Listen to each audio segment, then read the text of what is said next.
Je suis rentré de Singapour après 10 ans d'absence, rêvant de surprendre ma fille Anna et de rencontrer enfin ma petite fille de 4 ans, Grace, dans la belle maison lyonnaise que je leur avais achetée. Mais alors que je tournais discrètement ma clé dans la serrure, j'ai entendu la voix de mon gendre. « Nettoie ce bordel plus vite, ou tu auras droit à une autre raclée ce soir. » Je me suis figé.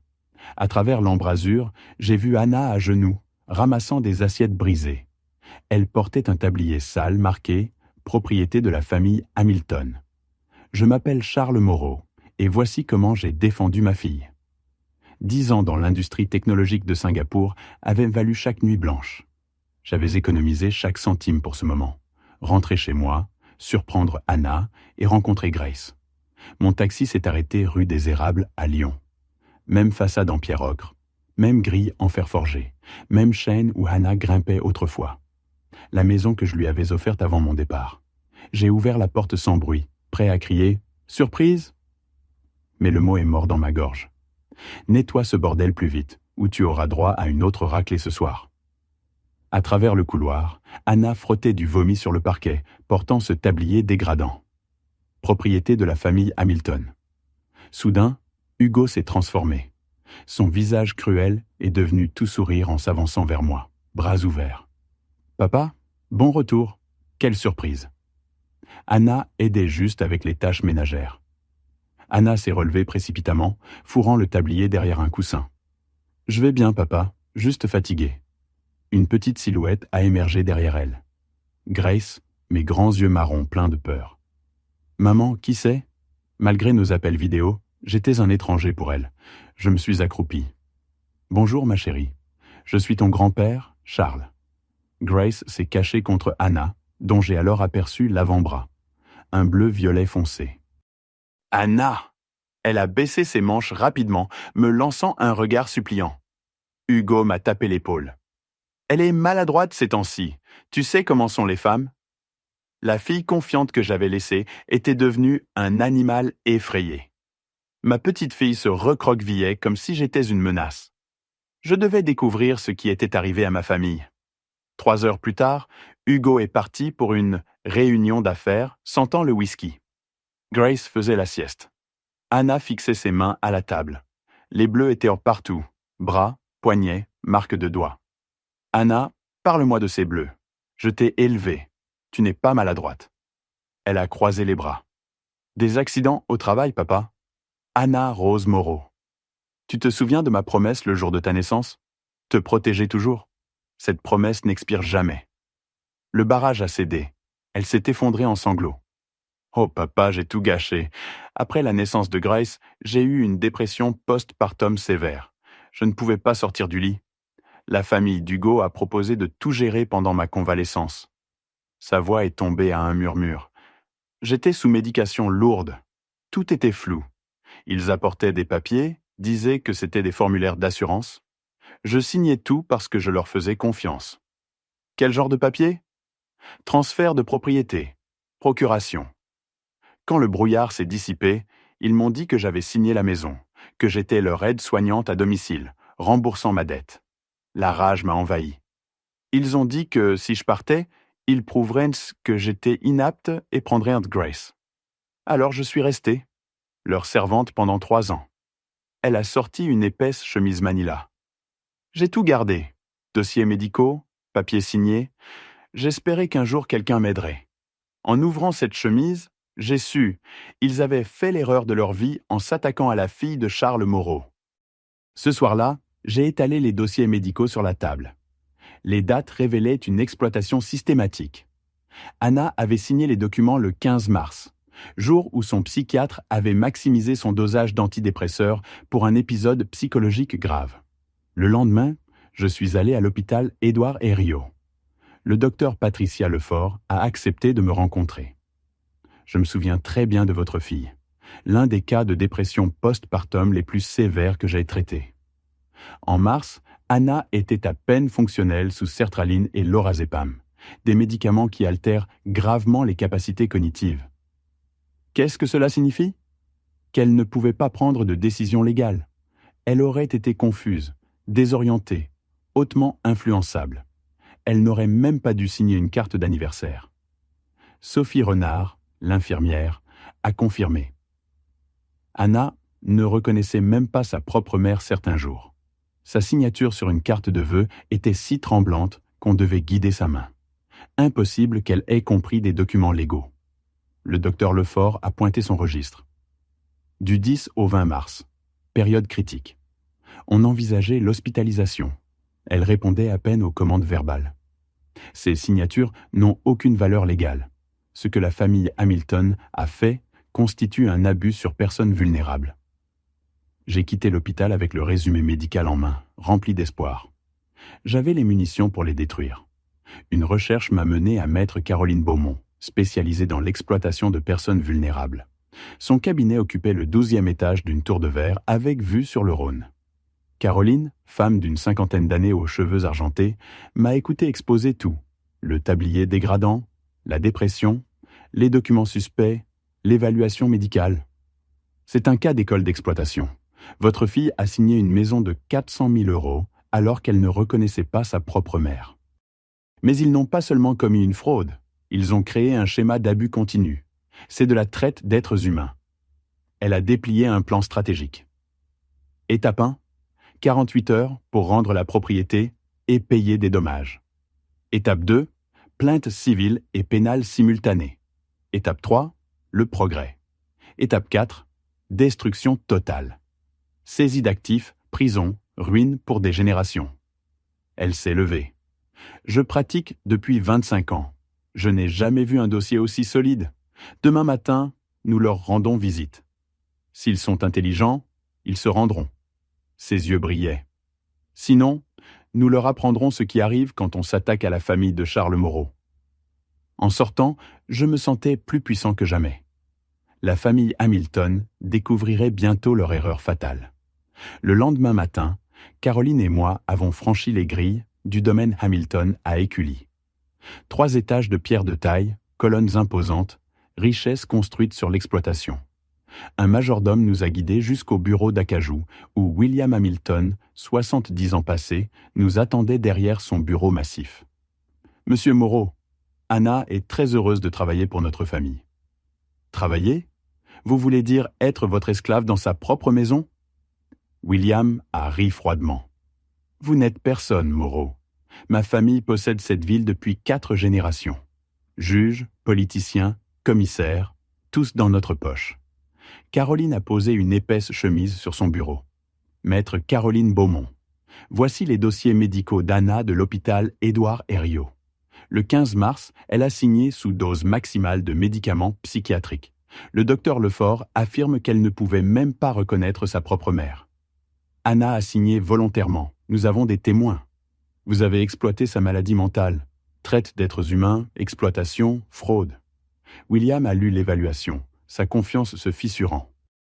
Anna avait besoin d'aide. Elle est reconnaissante. Caroline a souri comme un requin. Reconnaissante ? Le tablier « propriété de la famille Hamilton » ? Les menaces de votre fils ? Comment osez-vous ? Je vais vous faire arrêter. Appelez la police. J'adorerais expliquer comment vous avez détenu une femme malade comme servante pendant 3 ans. Hugo a fait irruption, le visage tordu de rage. Papa, laisse-moi gérer ça. Caroline n'a pas bronché. 48 heures pour retourner la maison et payer 1 million d'euros. Sinon, plainte civile et pénale à la brigade de protection des familles. William s'est levé, tremblant de fureur. Vous venez de déclarer la guerre à la mauvaise famille, Moreau. Vous avez déjà essayé, mais vous m'avez laissé en vie pour me battre. En sortant, Caroline m'a serré le bras.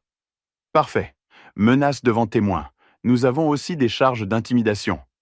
La famille Hamilton avait 48 heures. Ils étaient trop arrogants pour se rendre. 47 heures plus tard, la une du Progrès hurlait. Une famille fortunée exploite la maladie mentale d'une fille pour voler sa maison. L'article de Marie Dupont exposait tout.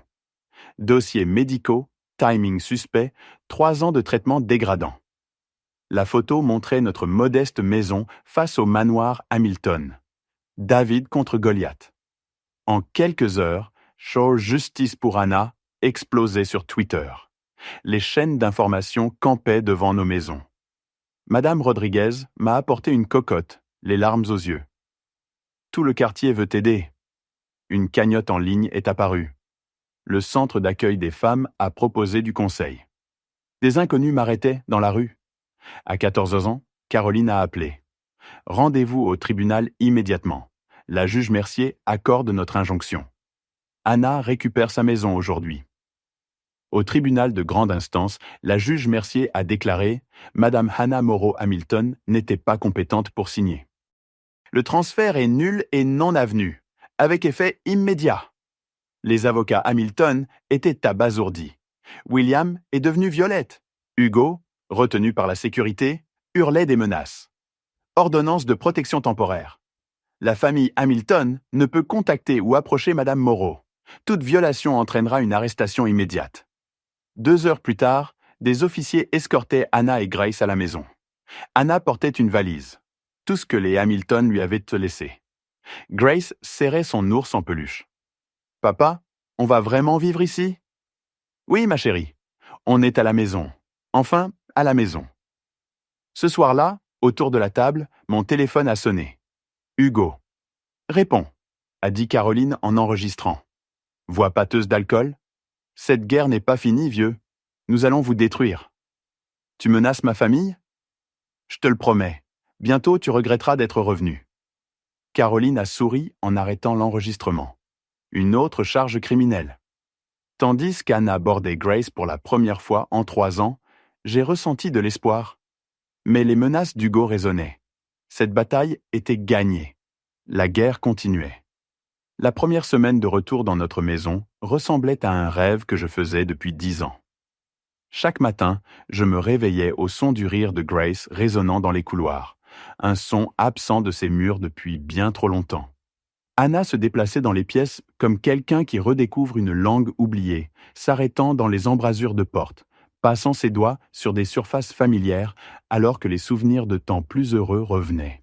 « Papa », a-t-elle dit un matin en me trouvant en train de faire des crêpes, « j'avais oublié à quel point le café a bon goût quand tu n'as pas peur que quelqu'un te crie dessus. » Grace s'est progressivement réchauffée envers moi, sa timidité fondant, alors qu'elle réalisait que je ne partais pas. La percée est venue mardi après-midi quand je l'ai trouvée en train de lutter avec un vélo clairement trop petit pour elle. « Tu as besoin d'aide, ma chérie ?» ai-je demandé en m'accroupissant à côté d'elle. Elle a levé les yeux avec les yeux d'Anna, pleins de détermination et de frustration. Je veux faire du vélo comme les grands enfants, mais mon vélo est trop bébé. Cet après-midi-là, nous avons acheté un vélo rose vif avec des petites roues et des rubans. Regardez le visage de Grace s'illuminer alors qu'elle pédalait dans notre allée, valait toutes les nuits blanches à Singapour. Je me suis lancé dans la réparation de la maison négligée. Plancher grinçant, robinet qui fuyait, peinture écaillée. De petits projets qui me gardaient occupé tout en surveillant ma famille. Anna m'a surpris en se joignant à moi. Ensemble, nous avons repeint la chambre de Grace en jaune, accroché de nouveaux rideaux et planté des fleurs dans le jardin de devant. « Tu te souviens quand tu m'as appris à utiliser une perceuse ?» a demandé Anna un soir, alors que nous assemblions la bibliothèque de Grace. J'avais 12 ans, et maman était convaincue que j'allais faire un trou dans le mur. « Tu as fait un trou dans le mur ?» ai-je ri. « 3 trous. Ta mère m'a fait dormir sur le canapé pendant 1 semaine. » Les soirées étaient la meilleure partie. De vrais repas en famille, avec des conversations et des rires, au lieu d'un silence tendu. Grace bavardait sur sa journée, montrant des dessins ou me demandant de lui lire son histoire préférée sur une petite souris courageuse. « Papy ?» a-t-elle dit un soir, le mot roulant naturellement sur sa langue pour la première fois. « Tu me relis l'histoire de la souris ?» Mon cœur a failli exploser. « Bien sûr, ma chérie, autant de fois que tu veux. » Anna a croisé mon regard et a souri. Un vrai sourire, pas l'expression forcée de ma première arrivée. « Papa », a-t-elle chuchoté plus tard en faisant la vaisselle. J'avais oublié ce que c'était que d'être heureuse. Merci de me l'avoir rendu. Pendant 10 jours, nous avons vécu dans cette bulle de contentement. Grace m'appelait papy régulièrement. Les bleus d'Anna s'estompaient et le regard hanté dans ses yeux commençait à disparaître. Nous redevenions une vraie famille. Mais jeudi soir, alors que je bordais Grace, mon téléphone a sonné. L'identifiant de l'appelant affichait un numéro local inconnu. « Ne réponds pas », a dit Anna, apparaissant dans l'embrasure de la porte avec l'inquiétude gravée sur son visage. Mais j'ai répondu. La voix d'Hugo était froide et sobre cette fois, plus effrayante que sa rage ivre. « Tu profites de tes petites retrouvailles familiales, vieux ?» a-t-il dit. « Ne te mets pas trop à l'aise.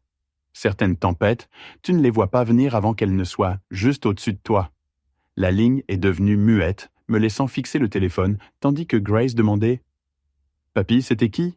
Tu as l'air effrayé. » J'ai forcé un sourire et embrassé son front. « Personne d'important, ma chérie, juste un mauvais numéro. » Mais en éteignant la lumière de sa chambre, je ne pouvais pas me débarrasser du sentiment que nos jours paisibles étaient bien racontés. 2 nuits plus tard, un violent orage a traversé Lyon, faisant trembler nos fenêtres et envoyant des rideaux de pluie contre la maison. J'étais allongé dans mon lit, écoutant le vent hurler, quand j'ai entendu quelque chose qui n'avait pas sa place, des pas sur notre perron, lents et délibérés. Je me suis glissé hors du lit et ai regardé à travers les rideaux de la chambre. Un éclair a illuminé une silhouette se déplaçant autour du périmètre de notre maison, portant ce qui ressemblait à un bidon d'essence. L'odeur âcre d'essence a commencé à s'infiltrer à travers les murs. Hugo était venu tenir sa promesse. J'ai attrapé mon téléphone et composé le 17 en courant dans le couloir. « Il y a un homme avec de l'essence qui essaie de brûler ma maison rue des Érables ?» ai-je chuchoté urgemment au standardiste. « Monsieur, nous envoyons des unités immédiatement. Faites sortir votre famille de la maison maintenant. » Mais avant que je puisse atteindre la chambre d'Anna, j'ai entendu le souffle des flammes s'enflammant à l'extérieur. Une lumière orange a scintillé à travers les fenêtres du salon alors que le feu courait autour des fondations de notre maison. La voix d'Hugo s'est élevée au-dessus de la tempête, hurlant comme un homme qui avait perdu la raison. « Tu as détruit ma famille ?» a-t-il crié. « Maintenant je vais détruire la tienne, tout brûler, tout !» J'ai fait irruption dans la chambre d'Anna, la secouant pour la réveiller. « Anna, on doit partir maintenant. La maison est en feu. » Elle s'est redressée d'un bond, instantanément alerte. « Grace !» Nous avons couru ensemble vers la chambre de Grace. Elle était déjà réveillée, assise dans son lit et pleurant, alors que la fumée commençait à s'infiltrer sous sa porte. Le couloir se remplissait d'une épaisse fumée noire qui brûlait nos poumons et piquait nos yeux. « Maman, j'ai peur !» a sangloté Grace, alors qu'Anna la prenait dans ses bras. « Je sais, bébé. Papy va nous sortir d'ici. » La porte d'entrée était bloquée par les flammes, alors je les ai guidés vers l'arrière de la maison. Mais quand nous avons atteint la cuisine, Hugo est apparu à la porte-fenêtre coulissante, son visage tordu de rage et illuminé par le feu qu'il avait allumé. Il tenait un pied de biche. « Personne ne sort !» a-t-il hurlé en brisant la vitre. « Si je ne peux pas avoir ma famille, personne n'aura la sienne. » J'ai poussé Anna et Grace derrière moi, attrapant un couteau de cuisine sur le comptoir. Anna, Grace, sortez par la fenêtre de la salle à manger. « Allez !»« Je ne te laisse pas !» a crié Anna. « Va !» ai-je rugi. « Protège Grace !» Hugo a balancé le pied de biche vers ma tête, mais la rage l'avait rendu maladroit. J'ai esquivé et les plaqué à la taille, nous envoyant tous les deux nous écraser contre les placards de cuisine. Le couteau a glissé sur le sol alors que nous luttions. « Tu veux faire du mal à ma famille ?» ai-je allaité, luttant pour avoir l'avantage alors que la fumée remplissait la pièce. « Tu devras me passer sur le corps d'abord. » Hugo était plus jeune et plus fort, mais j'avais 40 ans de fureur réprimée qui me motivait. Chaque nuit blanche à Singapour, chaque larme qu'Anna avait versée, chaque moment de l'enfance de Grace que j'avais manqué. Tout s'est déversé dans mes poings, alors que nous nous battions. Le son des sirènes a percé la tempête juste au moment où je réussissais à plaquer Hugo au sol. À travers la porte coulissante brisée, je pouvais voir des lumières rouges et bleues clignotantes alors que des camions de pompiers et des voitures de police inondaient notre rue. Police nationale, tout le monde hors de la maison. J'ai traîné Hugo semi-conscient vers la porte arrière alors que les pompiers faisaient irruption par l'entrée principale, leurs lances déjà pulvérisant de l'eau sur les flammes qui consumaient notre maison. Dehors, sous la pluie, j'ai trouvé Anna et Grace blotties ensemble sur la pelouse du voisin, toutes deux saines et sauves, mais tremblant de terreur. Grace a couru vers moi dès qu'elle m'a vu émerger de la fumée. « Papy, je pensais que tu étais parti. » Je me suis agenouillé et les ai prises toutes les deux dans mes bras, alors que les ambulanciers nous examinaient pour inhalation de fumée et que les policiers menottaient Hugo. Notre maison était endommagée, mais toujours debout, les pompiers étant arrivés juste à temps pour empêcher la destruction totale. « C'est fini !» ai-je chuchoté dans les cheveux d'Anna, alors que nous regardions charger Hugo dans une voiture de police. « Il ne pourra plus jamais te faire de mal. » 6 mois plus tard, j'étais assis dans la salle d'audience du tribunal de grande instance de Lyon, regardant la juge Elisabeth Mercier livrer le chapitre final de notre histoire. La salle d'audience était bondée de supporters qui avaient suivi notre affaire depuis le début. Hugo était assis à la table des accusés dans une combinaison orange, son arrogance remplacée par le regard vide d'un homme brisé. « Monsieur Hugo Hamilton », a dit la juge Mercier avec une autorité absolue. « Vous avez été reconnu coupable d'incendie criminel, de tentative de meurtre, de violence domestique et de complot en vue de commettre une fraude. Je vous condamne à 15 ans de prison ferme sans possibilité de libération conditionnelle. » Le marteau est tombé avec une finalité satisfaisante. Hugo n'a pas bronché alors que les huissiers l'emmenaient enchaîné. 2 semaines plus tôt, William Hamilton avait été condamné à 8 ans pour exploitation de personnes vulnérables, fraude et complot. L'empire Hamilton s'était effondré du jour au lendemain. Actifs gelés, propriétés saisies, leur nom devenu synonyme de honte. Caroline m'a serré la main. « C'est fini, Charles. Ils ne pourront plus jamais faire de mal à personne. » Les dommages-intérêts ordonnés par le tribunal étaient substantiels. La famille Hamilton devait payer 2 millions d'euros de dommages et intérêts. Compensation pour la maison volée, le travail non payé d'Anna, le traumatisme émotionnel et les dégâts de l'incendie. Leurs manoirs, leurs voitures et leurs actifs commerciaux ont été liquidés pour payer ce qu'ils nous devaient. Nous avons utilisé l'argent pour reconstruire de fond en comble. La nouvelle maison avait des fenêtres plus grandes, une cuisine moderne et une suite parentale spacieuse où j'avais déménagé mes affaires de Singapour parce que je n'allais nulle part. « Papa », avait dit Anna quand j'avais annoncé que je m'installais définitivement à Lyon. « Tu es sûr ? Tu as tellement travaillé à Singapour. » « Ma vie n'est pas à Singapour, avais-je répondu. Ma vie est là où est ma famille. Le meilleur ajout était l'aire de jeu dans le jardin de Grace, avec balançoire, toboggan et bac à sable. Chaque soir, je la poussais sur la balançoire pendant qu'Anna s'occupait de son jardin de fleurs. « Plus haut, papy !» criait Grace, son rire résonnant dans le quartier. À 5 ans, Grace était devenue une enfant confiante et joyeuse qui savait qu'elle était aimée et protégée. Elle m'appelait papy naturellement et insistait pour que je lui lise l'histoire de la petite souris courageuse chaque soir. Anna s'était épanouie aussi. Le regard hanté avait disparu, remplacé par l'étincelle de la femme forte que j'avais élevée. Elle avait commencé des cours du soir pour obtenir un diplôme d'assistante sociale.